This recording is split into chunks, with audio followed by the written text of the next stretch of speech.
I'm Dani Gasparini, and welcome to this segment of Penn Voice. I am joined today by Sharon Ranals, who is the Director of Parks and Recreation for the South San Francisco.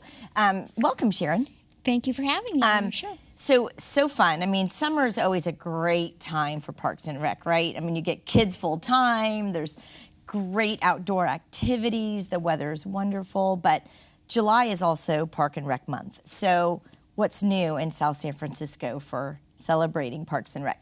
Well, the Parks and Recreation Month is designated by the NRPA, the National Parks and Recreation Association, and so many cities in the whole nation kind of like to highlight fun things to do in July. We had an art show earlier this month. We have a series of free classes that are designed to be introductory, so they're just kind of one-off classes. They're all listed on our website, which is ssf.net. So the idea being folks can try a class. Like we have one that's an exercise class that moms wear their babies and they do a workout. How fun! It's truly mommy and me class. Right.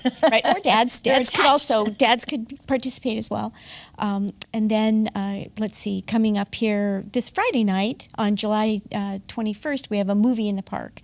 So we try to do some fun outdoor movies during the summer that are free, and a family can bring all the kids and have a very low budget but a sort of a fun evening out on the grass. So no one should discount South San Francisco for outdoor and fun activities during the summer. Just check the website because there might be something going on that everybody wants to jump in on. South San Franciscans are a hardy bunch. When I see the movie in the night, people are spread all over the grass and they have their little jackets, but no one seems to be. That's true, right? Because it does cool quite a bit at night. It does, but people still have fun.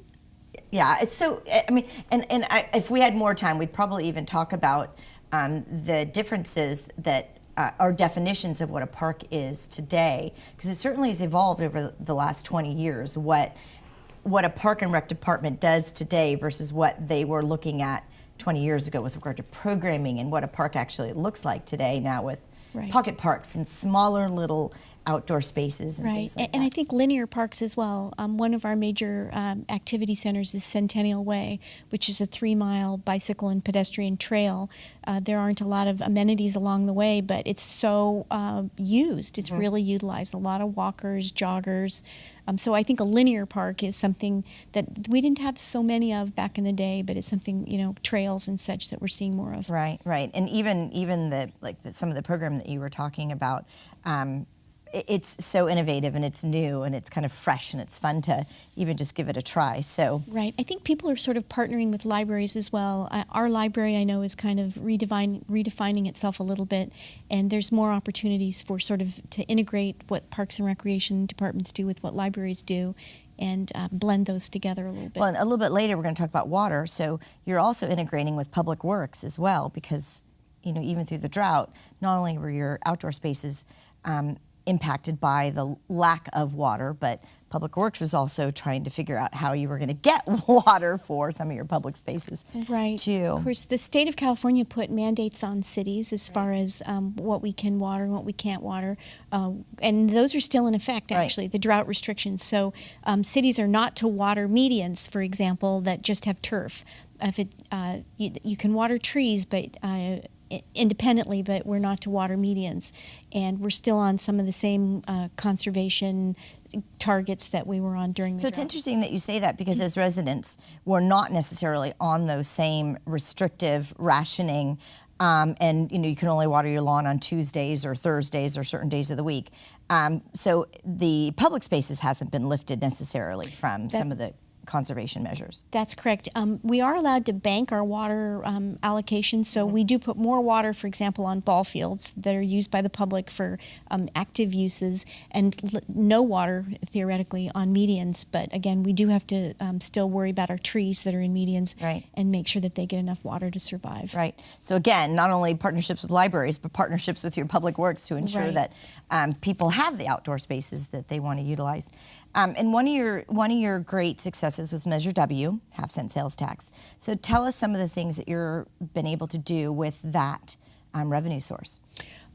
Right. So Measure W passed at the end of 2015, and there are a number of things that the public provided feedback on that they would like to see enhanced. And public safety was a huge one, in addition to more programs for folks with disabilities and children and seniors and the library. So that the City of South San Francisco is moving forward with building a new co-located library and community center right on the El Camino at Chestnut, which is where Westboro and Chestnut and El Camino, and that's very exciting. And also a new police station and a new fire station.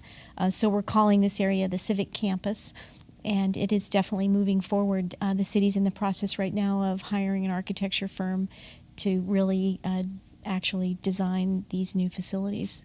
And I love the idea that we are cohabitating, if you will, and commingling some of these programs so that people literally can come and do a lot of different things while they're at one campus and not needing to get back in their car or getting back on public transportation to get to all of these different things. Right, and part of the thing that I think is going to be really exciting for families is a family could come to the Civic Complex and mom could be taking a class, one could go to the library, you could take your toddler outside.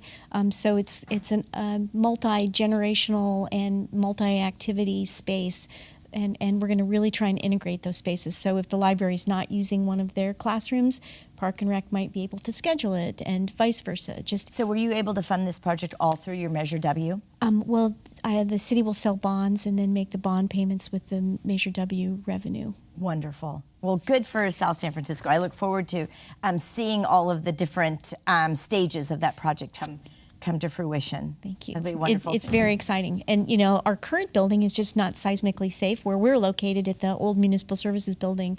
So it was really a necessity for public safety. They had to move forward. So we're just really happy to be sort of tagging along with public safety and getting the new community center. Has anybody put any projections as to when you might break ground? Is that 2 years from now? About a year and a half, I would say. Wonderful. Maybe 18 months of design, and we will have additional opportunities for public input. We've done a ton of public input to get this far, but we really need to get more specific now about how rooms will be assigned and what kinds of activities, because there's just so many options. Right. And we're not going to be able to satisfy everyone. And Right. that's the hard part, is we'd love to be able to, but we'll do as much as we can in these new spaces. Well, again, we look forward to staying up to date. And speaking of some of the programs, pre- and after-school programs are so important for communities these days. Children need places to go with working parents and even just simply activities. So tell us what South San Francisco is doing to sort of help families before and after school. I feel very fortunate in that the city has a really good partnership with the school district. We are not the only, we meaning Parks and Recreation, we are not the only provider of before and after school programs, but I think we're probably one of the primary providers. So we have before and after school programs in 6 schools in South San Francisco. On school campuses. On school campuses. And the library operates one at the Community Learning Center, a site as well. And several of ours are grant funded by the state of California. In the schools that are the most, that have the highest need. And so in 2 of our locations, the programs are offered at no cost, but in general, there's a cost, for the before and after school care. But this year we had such a tremendous demand, greater than ever, and so we ended up with about 50 people on 2 different waiting lists, one for Monteverde School and one for Burry. And the school district and the city worked really hard over the summer, and the council did approve a budget authorization. So we're going to be able to expand capacity at those 2 locations to take those kids off the... Right. The families must be so relieved. Right. And some people choose schools on the basis of whether they can get before and after school care. I certainly, if it wouldn't have been available for my family, I would have had to move to a different school. Right. It's just a necessity. It isn't really a luxury or it's a necessity. Agreed. And how enriching for the children to be able to have a place that they can continue their learning day and have fun and be safe. And so it's a great thing overall for cities to be involved in. Right. And cities, we're required to be licensed through community care licensing. And so there's very strict guidelines on the ratio of student to teacher and the amount of space and the amount of outdoor space and what the qualifications of the staff are. So I think people get really a great program when they opt for a licensed program through a city. Absolutely. And Sharon, we are out of time, and we have so many things that we want to talk about, especially some of the new projects that are happening in the new developments in South San Francisco. So I hope that you'll come back so that we can talk more about what's happening in South San Francisco. It's certainly all a buzz. But thank you so much for sharing with us. Thank you. And we'll see all of you next time on Penn Voice.